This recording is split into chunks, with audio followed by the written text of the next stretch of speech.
교회론의 부분들을 좀 제가 좀 더 정립을 시키기 위해서 잠깐 중단을 했습니다. 사도신경 부분만 지난주에 한번 배웠고 말씀 잠깐 나눴고 짧은 시간에, 그리고 칼빈의 교회론을 좀 우리 교회에 맞게끔의 좀 설정들이 좀 필요하겠다 싶어서 다시 저 나름대로 좀 공부하는 연구하는 시간을 좀 갖고 나중에 이제 칼빈의 교회론이 이런 것이고 우리 교회는 이렇게 적용되겠다라고 하는 면을 좀 나누도록 하겠습니다.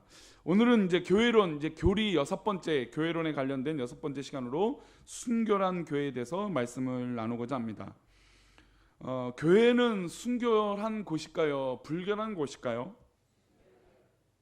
그러면 순결한 교회가 있을까요? 때로는 불결한 교회도 있을까요? 자, 조금 이게 애매한 말 표현인데요. 순결한 교회는 있죠, 그렇죠? 순결한 교회는 당연히 있습니다. 그러면 이제 순결한 교회는 있다라고 정리하고, 그러면 불결한 교회가 있을까요, 없을까요? 이게 좀 약간 이제 대답하기 좀 애매한 부분이에요. 그러니까 불결하다는 건 인간이 불결한 거지, 이 몸된 교회의 주인이신 예수 그리스도는 불결하지 않아요. 그래서 교회를 향해서 불결하다, 문제가 많다라고 세상이 교회를 향해서 손가락질하는 건 예수 그리스도를 향한 손가락질이 아닙니다. 그렇죠? 그래서 그 불결하다고 하는 표현은 좀 우리 스스로 사용할 때는 사용하지 않는 게 오히려 좀 더 좋은 것 같아요. 왜냐하면 우리 교회 뭐 문제가 있어, 우리가 막 불결해 이러면은 예수 그리스도께서 역사하신 것을 다 부인하게 돼버리니까.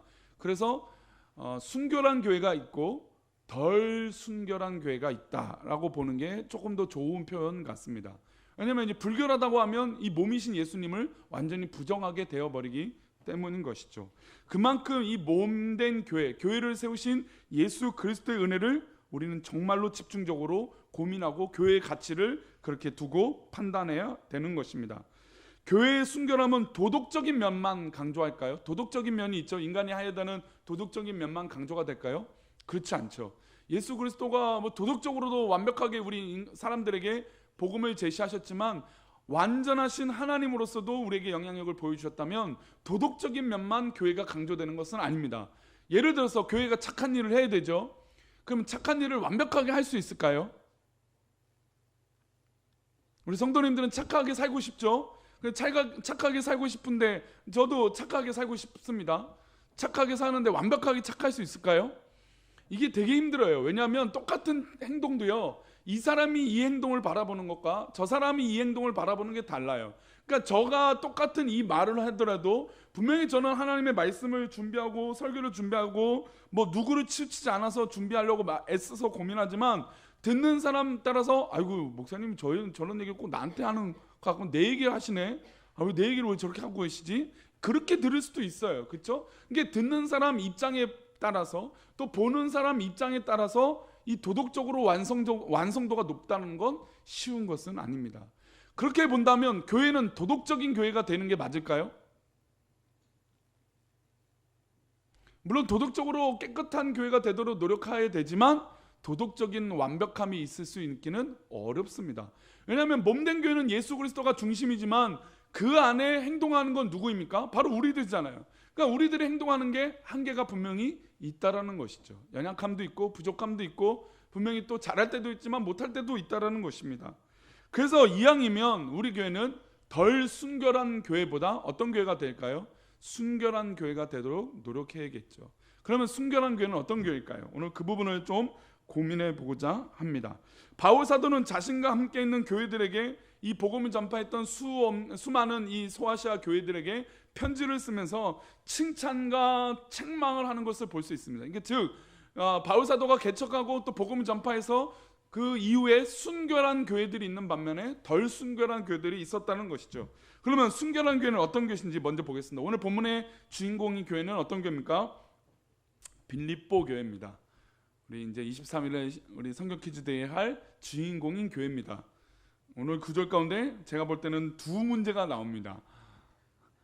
학교 다닐 때 공부 잘하는 학생들은 선생님들이 이거는 꼭 중요합니다 한 말들을 잘 메모하죠.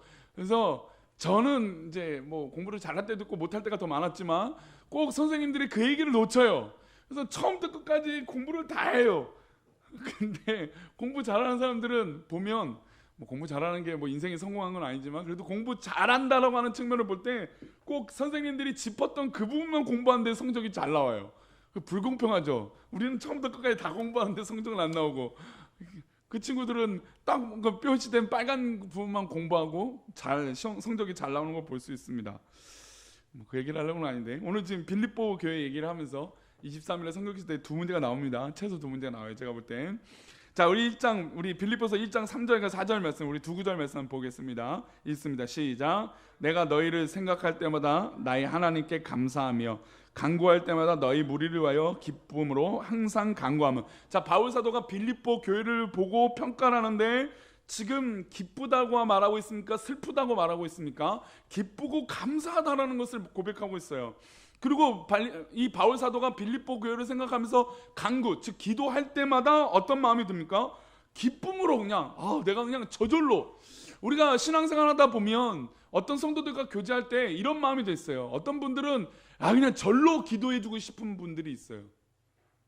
제 얘기하는 게 아닙니다. 저는 우리 성도들 다 기도할 마음으로 준비되어 있어요. 그리고 그렇게 기도하고 있습니다. 그냥 인간관계를 요약해서 말씀드린다면 그렇죠.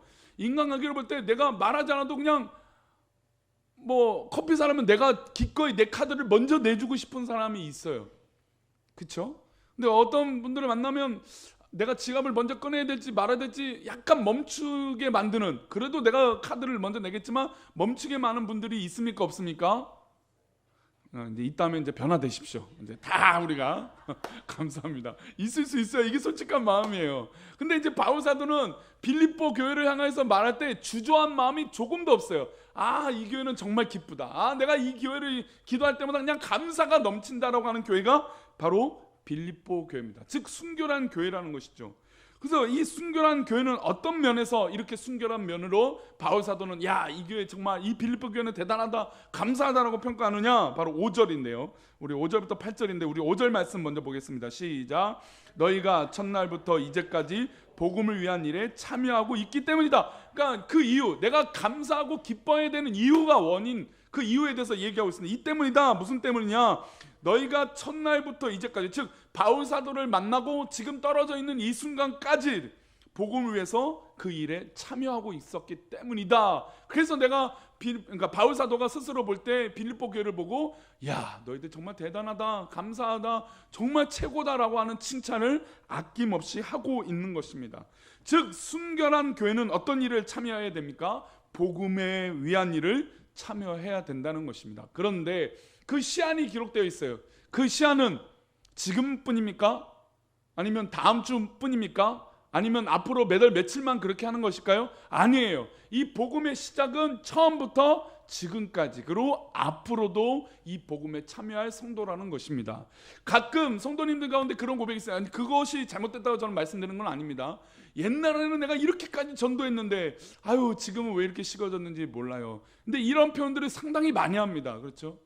근데 그거는 뭐 스스로 고백하고 있는 것입니다. 그때는 예수 그리스도의 은혜로 말미암아 복음에 가득한 은혜가 있었는데 지금은 그 은혜가 식어졌다는 얘기인 거죠. 스스로의 정답을 갖고 있는 것입니다.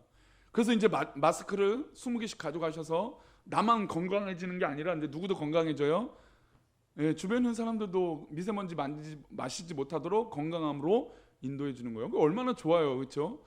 미세먼지 요즘 얼마나 심각한데 그 미세먼지 때문에 굉장히 고민이 많은 사람들에게 복음을 제시하면서 제대로 된 숨을 쉬게 하는 거, 나는 의미가 있는 것 같아요.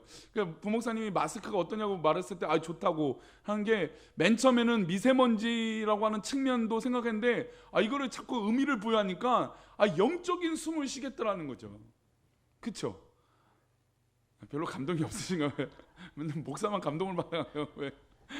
영적인 숨을 못 쉬고 있는데 미세먼지 때문에 마스크를 쓰므로 영적인 숨을 쉬게 되는 거예요. 얼마나 감사한 일입니다.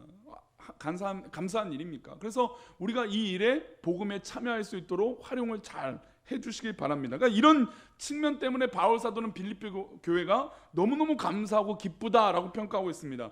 그리고 그 일을 시작하게 하시는 이가 누구냐? 그러니까 복음에 왜 식어지지 않는 이유가 무엇이냐, 열정이 식어지지 않는 이유가 무엇이냐라고 하는 것을 6절에서 말하고 있어요. 우리 6절 말씀 읽어보겠습니다. 시작. 너희 안에서 착한 일을 시작하신 이가 그리스도 예수의 날까지 이루실 줄을 우리가 확신하노라. 그러니까 바울 사도가 확신하면서 얘기하는 거죠. 단정을 짓고 있는 거죠. 이 일은 이렇게 된 이유가 분명히 있다. 그것은 무엇입니까? 너희 안에 착한 일을 시작하신 이 착한 일은 어떤 일입니까? 복음을 전하게 하는 일입니다. 복음을 전하는 이 착한 일을 시작하신 이가 누구입니까? 이가 예수 그리스도, 예수의 날까지 이르게 하신다는 것입니다. 그러니까 이 은혜가 있으면 당연히 자연스럽게 억지로 하지 않고 자원하여 복음을 전파하는 성도들이 된다는 것이죠. 이게 바로 순결한 교회의 모습입니다. 그리고 바울 사도가 이것으로만 끝내지 않습니다. 어떤 모습이 또 이 빌립보 교회에 있느냐? 우리 7절과 8절인데요. 우리 7절 말씀 먼저 읽어보겠습니다. 시작. 내가 너희 무리를 위하여, 다시요, 우리 다 같이 읽어볼까요? 시작. 내가 너희 무리를 위하여 이와 같이 생각하는 것이 마땅하니 이는 너희가 내 마음에 있음이며 내 매임과 복음을 변명함과 확정함에 너희가 다 나와 함께 은혜에 참여한 자가 됨이라. 자, 나와 함께 은혜에 참여한 자가 됩니다. 굉장히 중요하죠. 나와 함께 은혜에 참여한 자. 자, 바울 사도는 지금 어디 있을까요? 감옥에 있습니다. 감옥에 있으면서 편지를 썼어요. 근데 자신의 처지가 감옥에 있는 처지임에도 불구하고 이 빌립보 교회 성도들을 향해서 뭐라고 말하고 있습니까? 나와 함께 하고 있다는 거죠. 그러니까 저는 정말 믿음의 사람들은 상대방의, 우리 주변의 성도들이 아픈 사람들이 있을 때 무관심한 성도가 아니라고 저는 생각을 합니다. 아픈 성도가 있을 때 같이 아파할 수 있고 같이 함께 할 수 있는 정말 그 은혜가 우리 믿는 자들에게 있어야 될 줄 믿습니다. 근데 그 부분을 지금 감사하다라고 지금 바울 사도는 얘기하고 있는 것이죠. 나의 매임과 복음을 변명함과 확정함에 너희가 다 나와 함께 은혜에 참여한 자가 됐다. 저는 교회에 부흥하는 교회는 어느 특정한 사람만 이렇게 헌신하는 게 아니라 바울 사도가 지금 빌립보 교회를 향해서 이렇게 하죠. 너희가 누구만요? 다라고 했죠. 다 나와 함께. 그러니까 빌립보 교회 성도들이 다 함께 지금 바울 사도의 고난에 참여하고 있다는 것이죠. 물론 실제로 바울 사도처럼 매여 있거나 뭐 감옥에 있거나 뭐 그런 건 아니지만 그 고통을 같이 함께하며 기도하고 사랑하는 그런 공동체로 있었기 때문에 바울 사도는 감사하다, 고맙다, 그리고 기쁘다라고 표현하고 있는 것입니다. 그래서 사실 이 기쁨으로 말미암아, 이 근거로 말미암아 빌립보 서를 우리는 뭐라고 얘기합니까? 기쁨의 서신이라고 얘기합니다. 분명히 매여 있고 갇혀 있고 어려움이 있는데 바울 사도는 이렇게 함께하고 있는 성도가 있으니까 기쁜 거예요. 저는 우리 꿈꾸는 교회 성도들이 이렇게 함께하고 그 고난에 함께 참여하고 나 몰라라고 하는 신앙이 아니라 함께 짐지고 함께 사랑하는 그런 공동체가 되기를 축복합니다. 이게 바울 사도가 빌립보 교회를 향한 감사와 기뻐였던 모습이라는 것이죠. 그리고 8절에 이렇게 얘기합니다. 우리 8절 말씀 읽어보겠습니다. 내가 예수 그리스도의 심장으로 너희 무리를 얼마나 사모하는지 하나님이 내 증인이시니라. 할렐루야. 야, 이 참 멋진 바울 사도는 참 이 필력이 대단한 것 같아요. 이 표현력도 참 멋진 것 같아요. 사실 뭐 그런 마음이잖아요. 뭐 사랑하는 사람들 내 마음만 보여줄 수 있다면 뭐 내가 뭐든지 할 수 있어. 근데 그렇게 해봐 그러면 그렇게 못하죠. 사랑이라는 감정을 별로 그렇게 고백한 적이 없으셔서 네? 별 한번 따와. 그러면 요즘 젊은 사람들 뭐라 하는지 아세요? 별 따다 줘 그래요. 옛날 어른들은 내가 별이라도 따다 줄게 하면 그냥 웃으면 넘어가잖아요. 그렇게 사랑하는 건데 요즘은 별 따다 줘 그러세요. 그래요. 그래서 명품 사오라고 해요. 명품이 별이에요. 별. 그런 시대가 됐어요. 우리 어른들은 이런 게 와닿지가 않아요. 명품이 뭐 얼마짜리 관심도 없고 워낙 거룩하게 사시는 분들이라 뭐 이게 지금 와닿냐. 요즘 젊은 사람들이 그렇대요.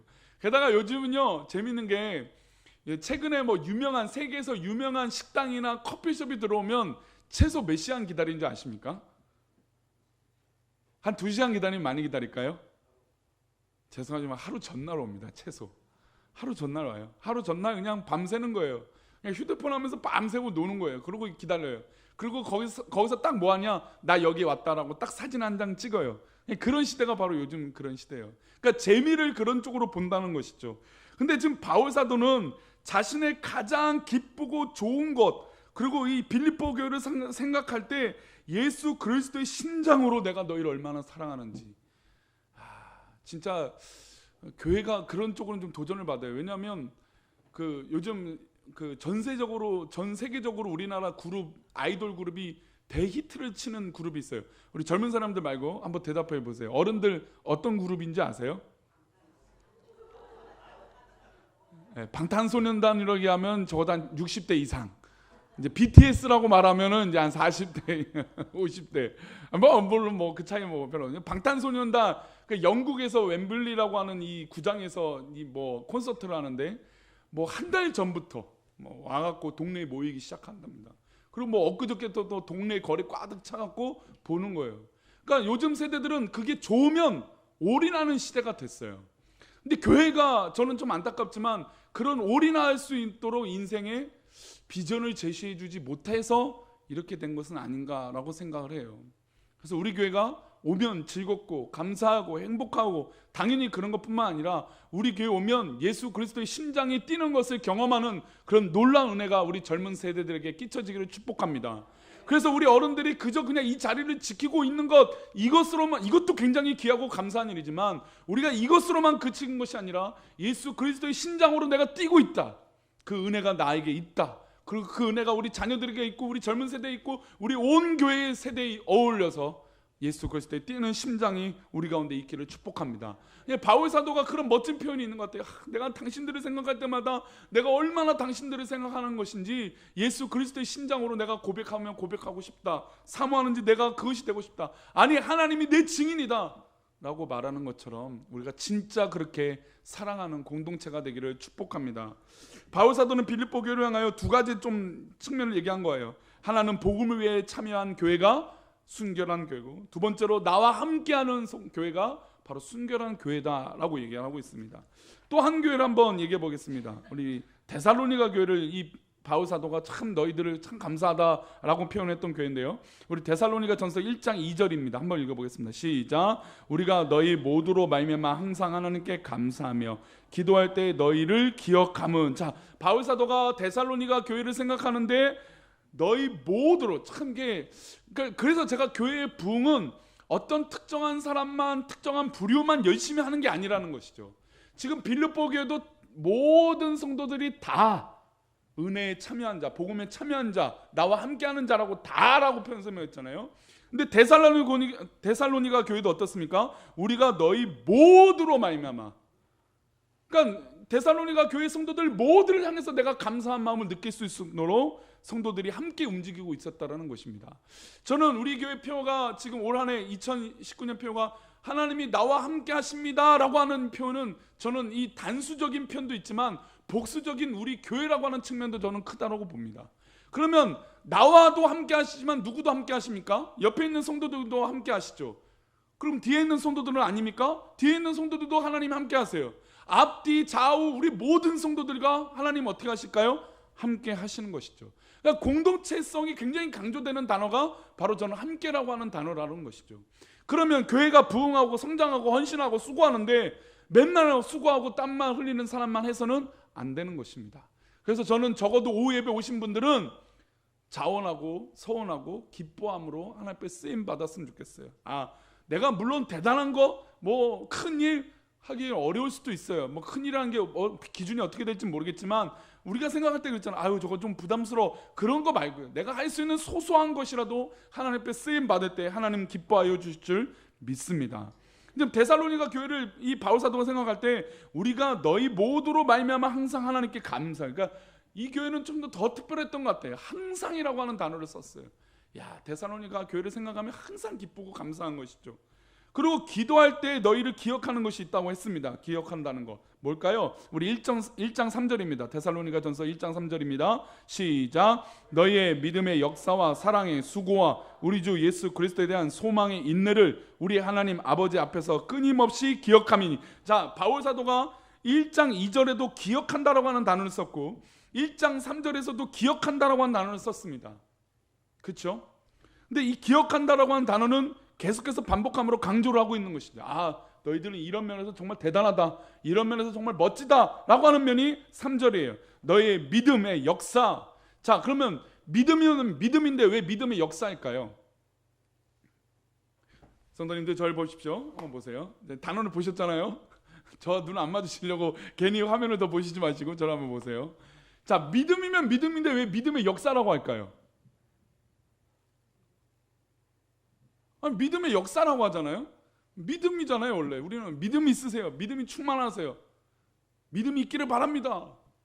오늘도 덕을 세우려는 자연스러운 예수 그리스도의 믿음을 대입할 때 말씀드렸어요. 그 믿음, 우리가 지금 계속해서 대입했던 믿음의 여정이죠. 가정의 달을 빼고 나서는 믿음의 여정, 믿음의 성장에 대해서 얘기를 드리고 있는 거예요.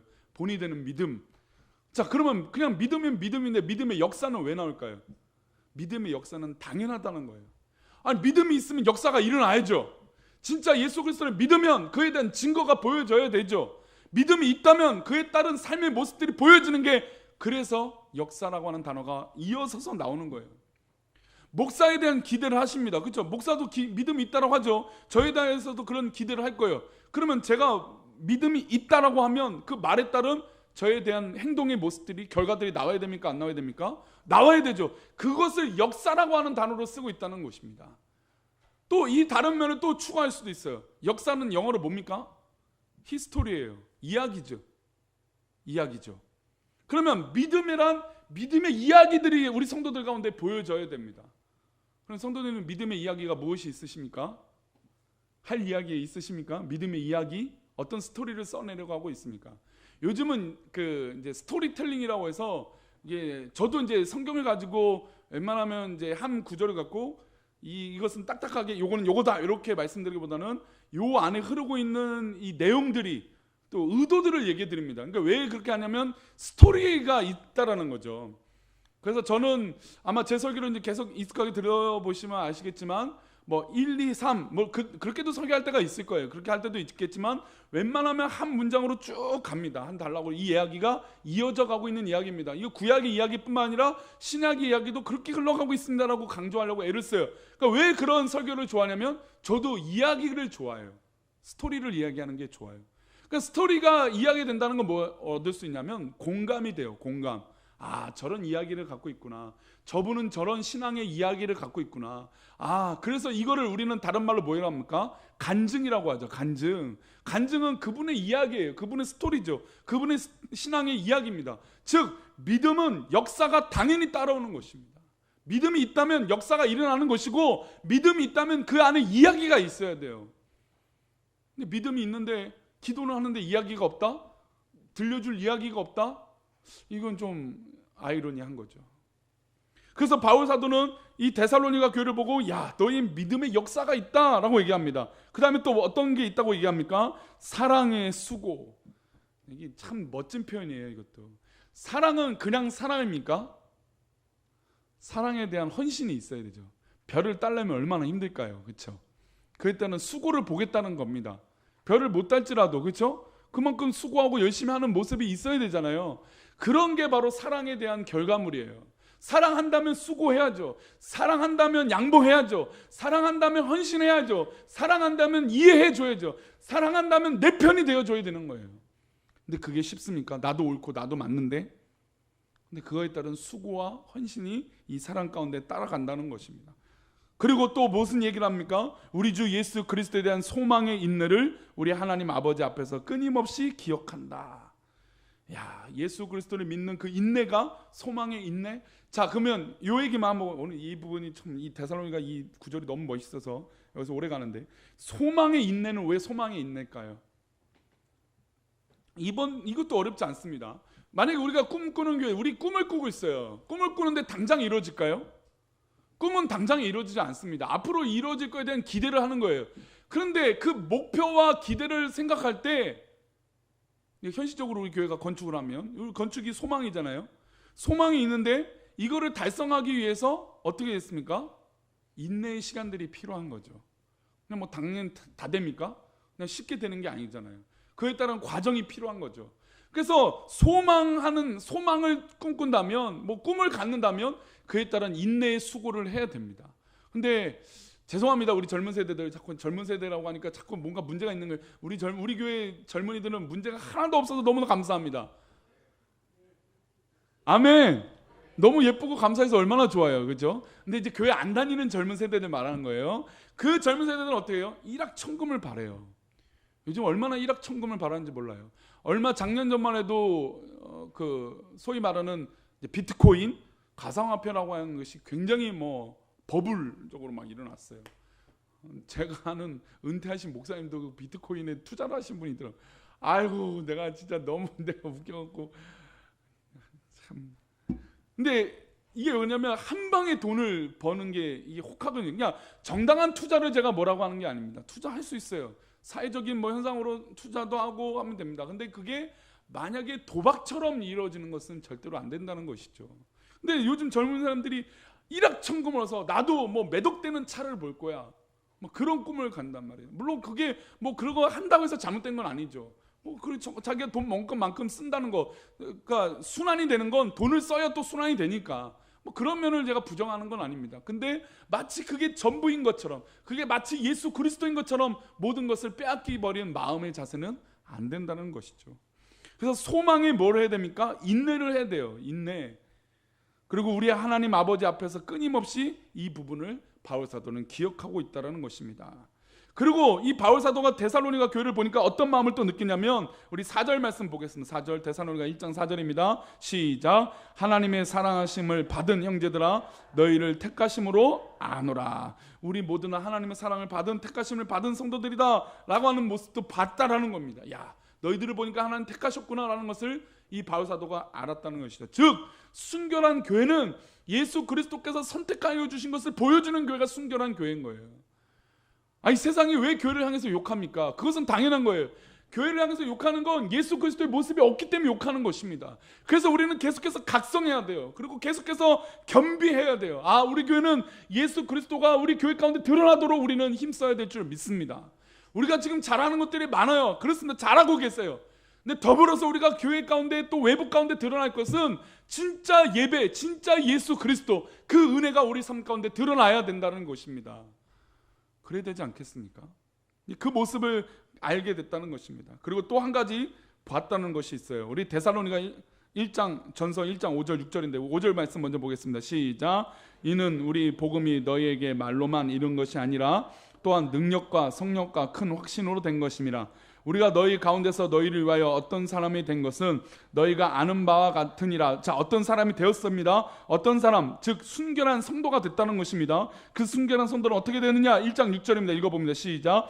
또 너희는 많은 환난 가운데서 성령의 기쁨으로 말씀을 받아 우리와 주를 본받는 자가 되었으니. 자, 오늘 낮에도 본받는다 단어를 우리 바울 사도가 잘 쓴다고 했죠. 1장 7절에도 이런 말을 삽니다. 우리 1장 7절도 읽어보겠습니다. 시작. 그러므로 너희가 마게도냐와 아가야에 있는 모든 믿는 자의 뭐가 되었습니까? 본이 되었다. 그러니까 즉 제대로 예수님을 믿으니까 자연스럽게 그 은혜로 말미암아 주역 사람들에게 본이 되고 도전이 되고 은혜가 되고. 저는 우리 오후 예배 오신 분들을 그냥 얼굴만 보면 은혜가 됩니다. 아멘. 옆 사람 한번 얼굴 보세요. 은혜가 되세요? 아니 막 물으시면 어떡해요? 은혜가 됩니다. 은혜가 돼야죠. 은혜가 됩니다. 아멘. 네. 아, 감사합니다. 그래요. 우리는 얼굴만 보면 은혜가 되어야 돼요. 자꾸 사람은 과거를 자꾸 돌이켜봐서 하는데 우리는 앞으로 해야 될 게 너무너무 기대가 되는 교회예요. 그런 과거가 아니라 이제는 어떻게 해요? 미래를 보고 나아가는 교회가 되죠. 하나님 이끄심을 기대하고 나아가야 되죠. 그래서 우리 옆에 있는 성도를 보고 계속해서 기도해 주는 거예요. 제가 한 달 전에 교인이 모이면 뭐 하라고 숙제를 해드렸는데, 숙제 기억하십니까? 성도를 만나면 어떻게 하라고요? 기도라는 건 다 아니까 기도해요. 어떻게 기도하라고 말씀드렸어요? 두 손 잡고 내가 기도하고 있어. 기도해 줄게. 혹시 그 말을 들어보신 분? 있으세요? 한 분 있으세요? 할렐루야. 야, 충격인데요. 제가 아니 거짓말을 좀 들어주시지. 아유. 모이면 어떻게 해요? 성도의 손을 잡고 기도해 줄게. 내가 기도하고 있어. 이게 우리에게 가장 큰 소망과 우리에게 위로가 되어져야 되는 거예요. 어떤 것보다도 우리는 기도해 주는 게 가장 큰 힘이 되어야 됩니다.